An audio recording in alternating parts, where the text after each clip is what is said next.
não parar, não precipitar e não retroceder.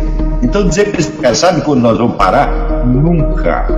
Nunca na sua porca vida. Né?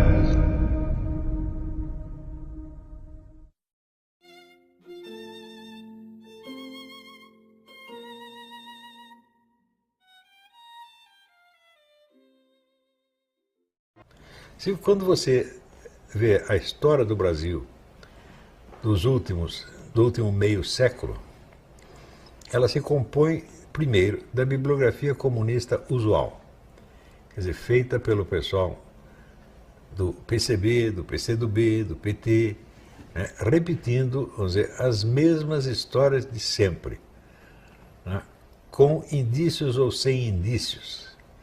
Eu já vi o seguinte, já vi até acontecer o seguinte, o sujeito divulgar pela internet, nós temos aqui a prova definitiva de que os americanos armaram o golpe de 64. E a prova definitiva era uma gravação do embaixador Lincoln Gordon conversando com o presidente Johnson no dia seguinte, já no 1º de abril. E o embaixador dizia para o presidente, aqui os caras já botaram os tanques nas ruas, o que eu faço? E o presidente Johnson responde, faça alguma coisa. Isso era a grande prova. Né? Também, às vezes em que eu mesmo investiguei alguma coisa e descobri, eu vi o seguinte, que a indiferença da classe jornalística e da classe acadêmica pelos fatos é total, absoluta e, como é que se diz, irrecorrível. Por exemplo, às vezes em que os 3 artigos que eu escrevi na época, contando do ex-agente da KGB no Brasil, Ladislau Bittman, não era bem da KGB, ele era da Serviço Secreto Tcheco, porque a União Soviética não atuava diretamente nos países do Terceiro Mundo, mas usava o serviço dos países satélites. Então, por exemplo, no Oriente Médio era o pessoal da Romênia, né? Então, por outro lado, você tem todo este mito, toda hora repetido pelo nosso presidente da República, de que os militares brasileiros, as Forças Armadas, livraram o Brasil do comunismo. Isso é uma conversa mole. O que eles fizeram contra o comunismo? Bom, nos primeiros meses, eles demitiram 2 ou 3 professores da USP, entre os quais o Fernando Henrique. Isso foi o máximo. Né? Se você perguntar assim, quantos jornalistas brasileiros foram para a cadeia por causa de matérias que eles escreveram? Eu lhes respondo, nenhum nunca. Nenhum nunca. Quando se censurava uma matéria, como é que se fazia a censura? Era um funcionário da Polícia Federal que ficava frequentemente na portaria do jornal e recebia as provas do jornal do dia, lia aquilo que ele não queria que publicasse, ele marcava ali e saía. Ou saía um espaço em branco, ou se preenchia com alguma coisa. Né? Eu lembro que no Estadão, o Estadão e o Jornal da Tarde, os 2 jornais mais visados, evidentemente, no Estadão eles punham receitas de bolo, né? E no Estadão eles punham trechos de poesia, especialmente dos Lusíadas. E no Jornal da Tarde punham receitas, né? Eu lembro que uma vez teve uma notícia comprometedora para o então governador Laudo Natel, e daí precisava arrumar uma receita, e pediram para o Carlinhos Brickman. Carlinhos Brickman era um homem gordo, enorme, muito engraçado. Ele disse, deixa que eu faça a receita. Daí ele fez a receita, Lauto Pastel. Isso saiu. Então, todo mundo sabia que tinha uma notícia censurada. 3 dias depois, a notícia realmente era liberada. Porque eles vetavam apenas notícias que pudessem atrapalhar as investigações sobre o terrorismo. Se não tinha importância para isso, né? Pois a notícia de corrupção nas altas esferas saía de monte. Acusava os milicos de tudo que existia. O Jornal da Tarde tinha cara especializado em fazer isso. Pô, né? Quanto aos artigos de opinião, todo dia saía artigo descendo o cacete neles, porra. Né? Então, o que houve de censura naquela época foi fichinha perto do que fazem hoje. E, no entanto, o mito da censura continua. Como é que continua? Isso é repetido de geração em geração dentro das universidades. E não tem ninguém que conteste, a não ser de vez em quando algum general que quer puxar a brasa para a sua sardinha, então se gaba de gestos heróicos que ele não cometeu de maneira alguma. Não é isso? Você pensando bem, fala, olha, diz que os caras não livraram do comunismo, eu digo, bom, mas como é que durante 20 anos vocês alimentam a maior editora comunista com o dinheiro do governo? Além disso, quando foi a época em que os comunistas se apropriaram do sistema educacional brasileiro? O regime militar. Com a ajuda desses malditos tívitas, esses irmãos tívitas, que tinham a revista Nova Escola e Sala de Aula, que era o quê? Instrução comunista para os professores. Aquilo era distribuído pelo governo para todos os professores do território nacional. Como é que eu sei? Eu trabalhei lá, meu Deus do céu.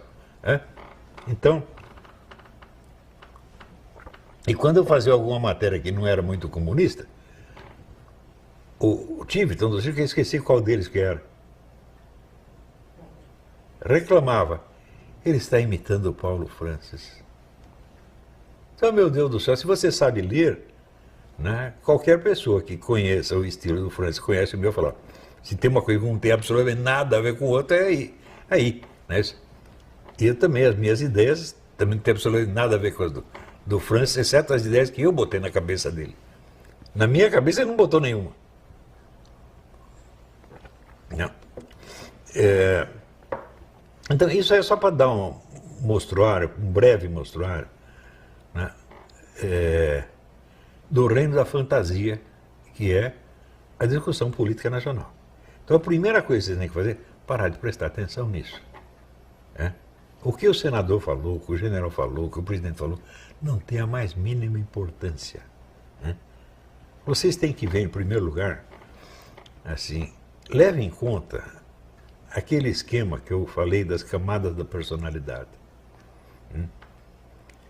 Então, na atuação pública, na política, você tem que ter pessoas que estão, pelo menos, na 8ª camada. Ou seja, pessoas que são capazes de olhar a sua própria vida com olhos críticos e perguntar assim, o que eu fiz da minha porca vida? Se ele não chegou nem isso, então ele não tem, de fato ele não tem uma atuação pública, ele tem apenas uma encenação pública. Ele está fingindo para brilhar dentro dos olhos da mãe dele ou da amante dele, entendeu? Ou da mulher dele. Ele não vai passar disso, é tudo teatrinho, gente. Agora, se você acha assim, por exemplo, você acha que o nosso presidente está na 10ª camada? O que é a 10ª camada?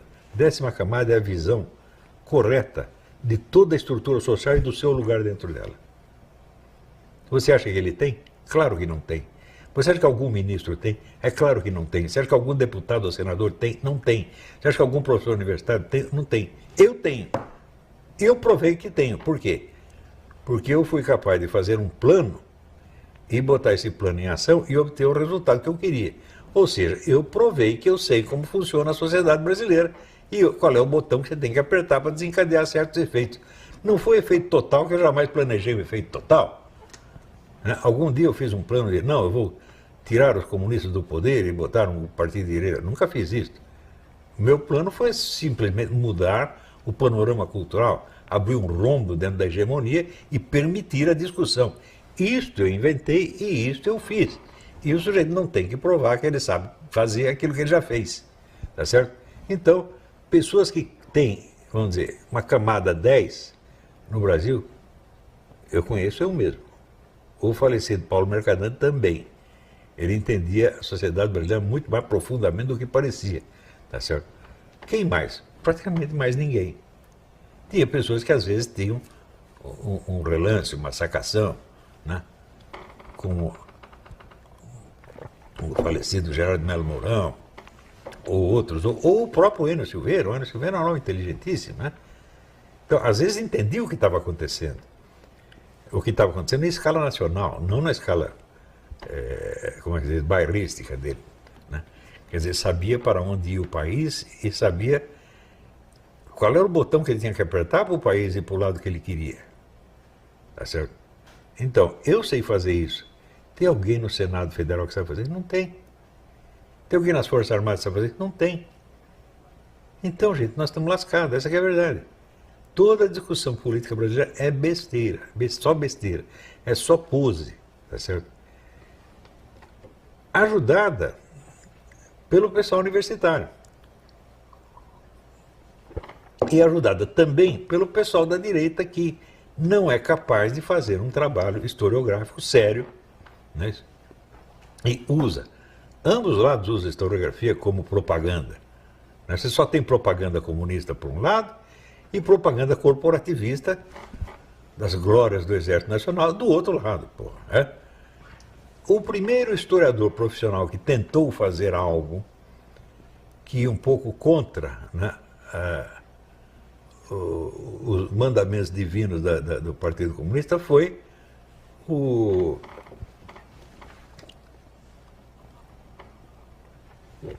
Marco Antônio Vil. Mas o livro dele é uma besteirinha. E aquela tese, não foi ditadura. Como não foi ditadura, porra? Hã?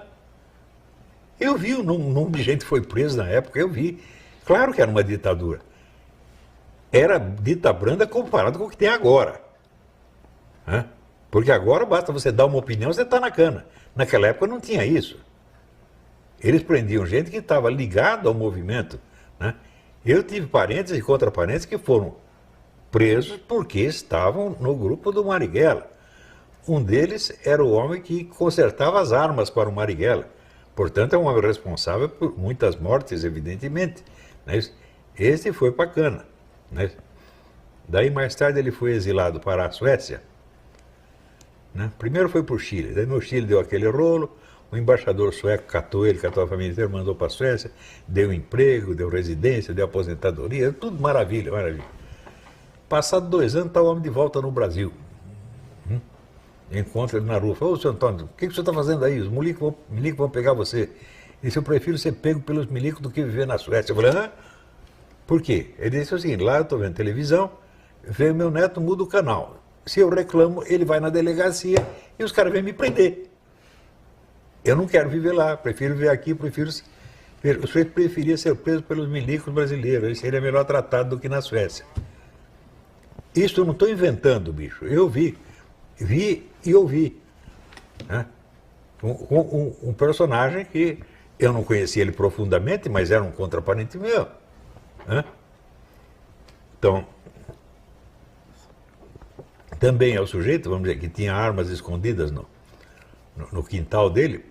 E quando ele foi preso, quem que teve que catar as armas e escondê-las? Eu. Né? O serviço sujo sempre termina para mim, né? Eu não estava mais ligado à esquerda nenhuma, mas daí chega a mulher do cara, a velhinha chorando, tá bom, como é que eu vou negar? Né? Então, essas coisas, também, essa velhinha também ela está na lista das vítimas da ditadura. Ela morreu de velha na Suécia. Como é que é isto? Né? Quer dizer, alguém se... Eu lembro, por exemplo, quando trocaram um grupo de terroristas brasileiros pelo embaixador alemão. Acho que eram 40 pessoas. E tem a foto dos caras, né, no aeroporto. Olhe bem esta foto, vê se algum ali parece que está doente ou machucado. Nenhum. Estão todos ótimos. Falei, mas se eles foram horrivelmente torturados, como é que eles podem estar com essa cara saudável, porra? Realmente não é possível. Tem algo errado nisso aí. Agora, do outro lado também tem coisa errada. Por quê? Você dizer que os militares livraram o Brasil do comunismo é uma grossa mentira. Seguinte, o único militar que agiu ali foi o Olímpio Mourão Filho. E ele agiu contra o comando dos seus chefes. Ele botou as tropas na rua porque ele quis. O resto não queria. Será que Castelo Branco queria, Costa e Silva queria? Ninguém queria nada. Outra coisa, quando o Olímpio Mourão Filho botou as tropas na rua em Minas Gerais, o João Goulart não era mais presidente, ele já tinha sido destituído pelo Congresso, meu Deus do céu. Então dizer que os militares derrubaram o João Goulart, mas não derrubaram nada, eles saíram para a rua quando o homem já estava derrubado. Eu lembro, eu não preciso de testemunhos, eu assisti à sessão, o presidente do Senado era o Auro Moro Andrade, Né? Ele disse, então declaro vaga a presidência da República, pá, pá, pá, pá, pá. Já nomearam imediatamente então, presidente da Câmara, o Ranieri Mazzilli, como presidente interino. Pronto. Está um livro do João Goulart. Então, para que precisava os milicos na rua? Não precisava. Hã? Se você pensar bem, quantos tiros eles deram? Nenhum. Em quantas pessoas eles bateram? Nenhum. O único caso que houve deles baterem alguém foi um grupo de arruaceiros lá no Nordeste, pegou o líder comunista Gregório Bezerra e estava dando os tabefes nele.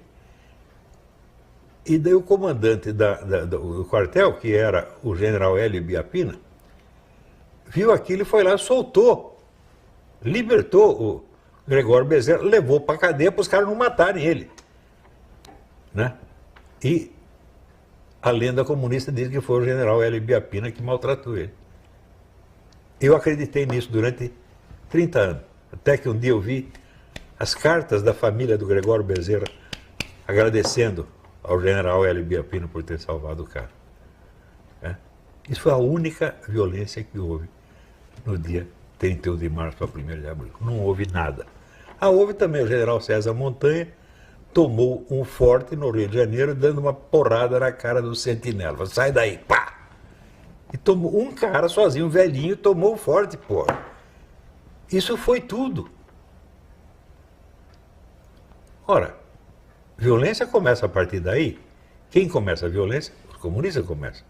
Porque eles já estavam preparados para a guerrilha fazia muito tempo. Desde 1963.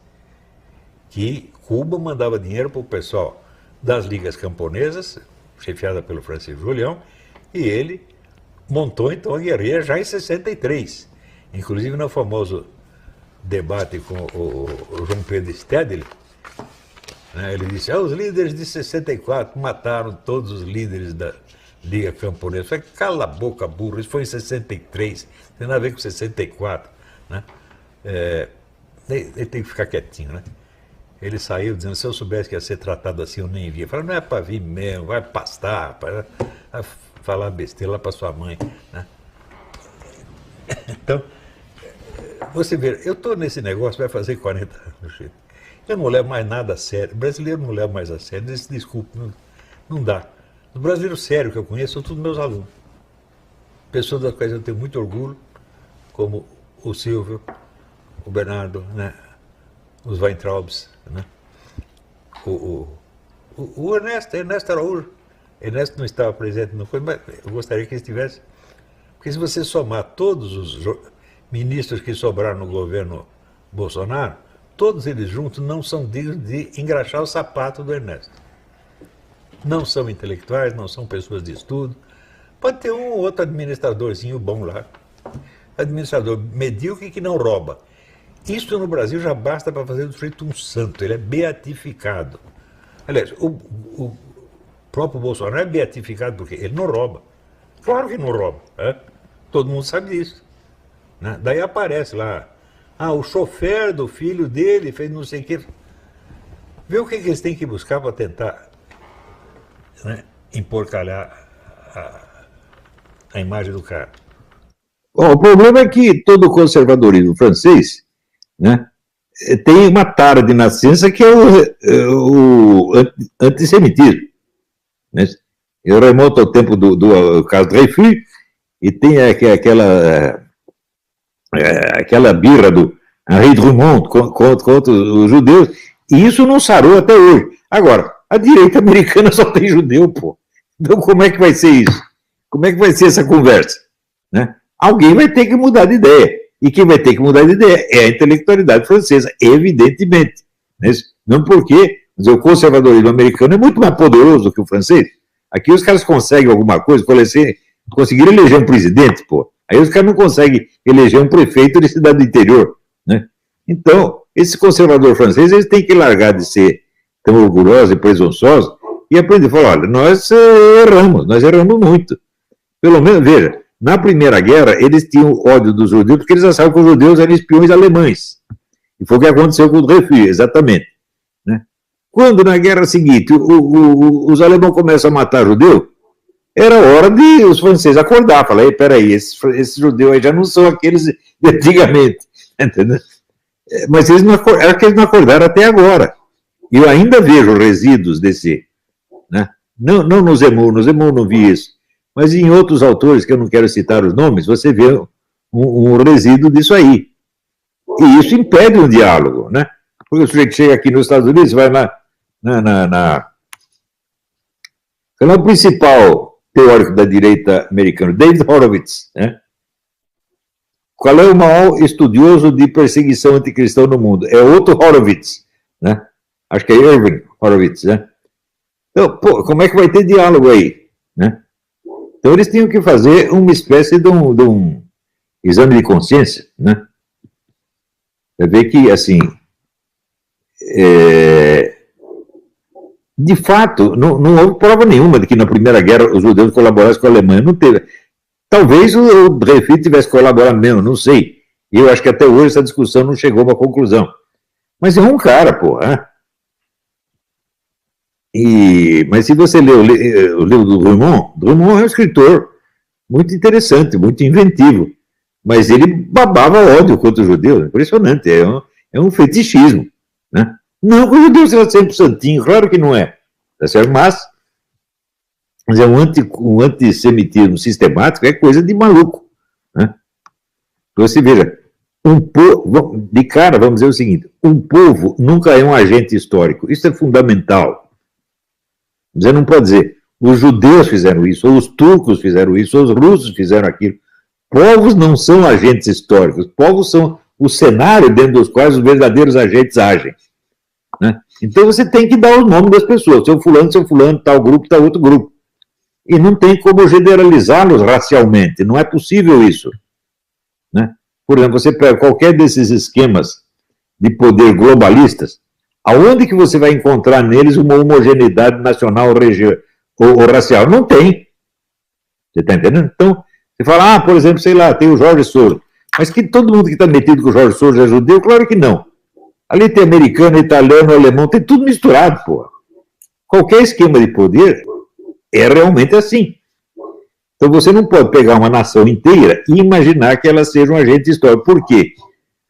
A ação, isso aqui é fundamental, a ação subentende unidade.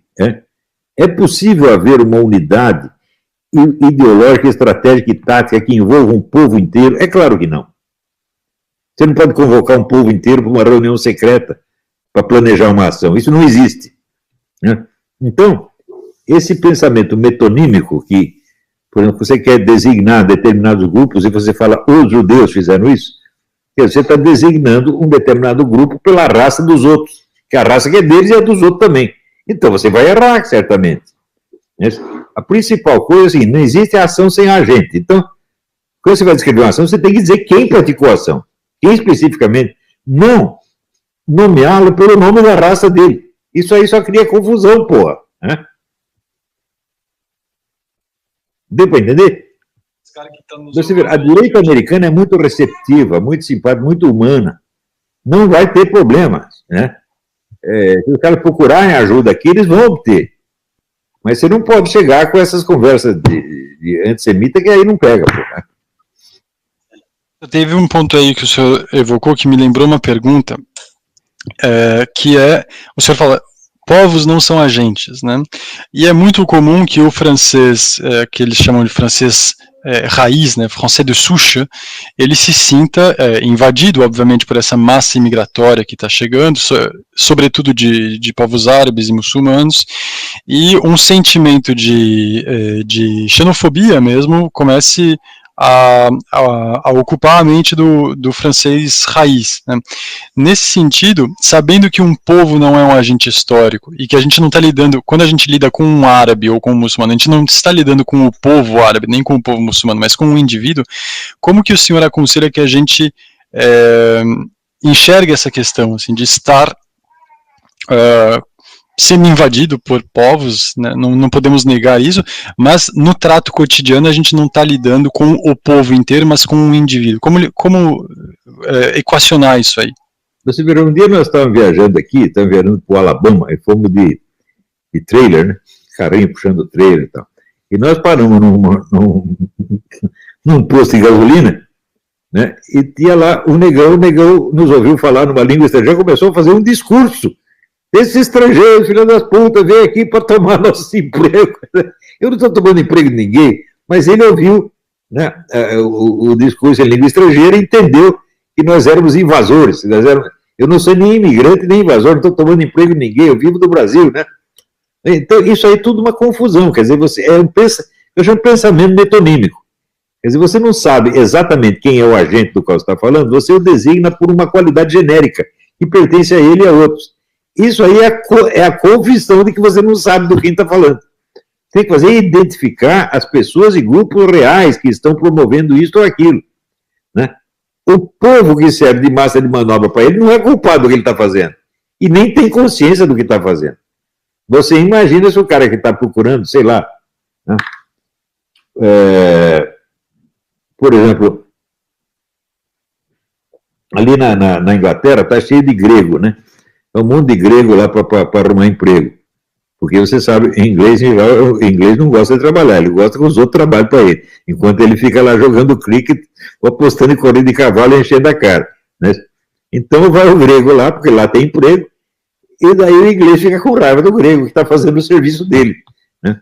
Então parece que ou foi um plano de invasão grego, plano nada, isso aí foi um efeito coletivo impremeditado, né? Foi um grego, depois foi outro. Então, em todos esses casos, você sempre se identificar quem é o agente, quem é o instrumento e quem é a sombra do agente, porra, né? Isso que chama saber do que você está falando, saber de quem você está falando. Esse é um dos grandes desafios, né? Você pega o livro do Georg Jelinek, um livro que eu adoro, Teoria do Estado, do Georg Jelinek, e ele diz, a primeira coisa nas ciências sociais é você aprender o que é uma ação premeditada, né, do que é um efeito genérico impremeditado. A maioria das pessoas não sabe isso mesmo, tá entendendo? Eu li esse livro há mais de 30 anos, e até hoje não me saiu da cabeça, eu sempre faço isso. Bom, não posso confundir, né? Claro que posso usar metonímia, dizer tal coisa, os ingleses fizeram isso, os franceses fizeram, mas é apenas uma força de expressão, não estou falando de realidades, né? Estou apenas usando um nome genérico para designar alguém específico, individual, que eu não conheço, né? Quer dizer, é uma confissão de falha da minha linguagem, né? Dar nomes genéricos a coisas específicas e individuais é uma coisa terrível. Tem esse sujeito, esse cretino desse, não sei o que, Benjamin Teitelbaum, que escreveu um livro sobre o Bannon, e no meio do livro sobre o Bannon tem vários capítulos sobre mim. Não é uma coisa absurda, eu não tenho nada a ver com o Bannon. Eu tive com o Bannon duas vezes, por gentileza dele, não troquei a menor ideia política com ele, muito menos fiz plano. E daí o cara me coloca na escola tradicionalista do Schwon. Eu digo, porra, eu rompi com o Schwon em 1985, 86, xingando o filho da puta de tudo quanto era nome, né? Houve até uma disputa judicial entre nós, os caras inventaram um processo contra mim, perderam o processo, evidentemente, se desmoralizaram, né? Como é que eu posso pertencer à escola do cara, porra? Né? Quer dizer, é claro que eu aprendi coisa com ele, o livro dele aprendeu uma coisa, que é um bom filho da puta, eu tenho certeza disso há muito tempo. O canal, tranquilo? Então, na nossa comunidade do YouTube a gente sempre deixa alguma postagem, juntamente com alguns links de livros para vocês adquirirem. E também deixamos sempre aqui nos comentários e na descrição do vídeo nossas redes sociais. Então se inscreva no canal, siga a gente nas redes sociais e quem puder apoie o nosso canal financeiramente. Temos Pix, Vaquinha, Apoies e temos nosso conto também para quem quiser nos ajudar. Tranquilo? É isso aí. Sempre com Deus, pátria, família e liberdade por um Brasil melhor. Valeu!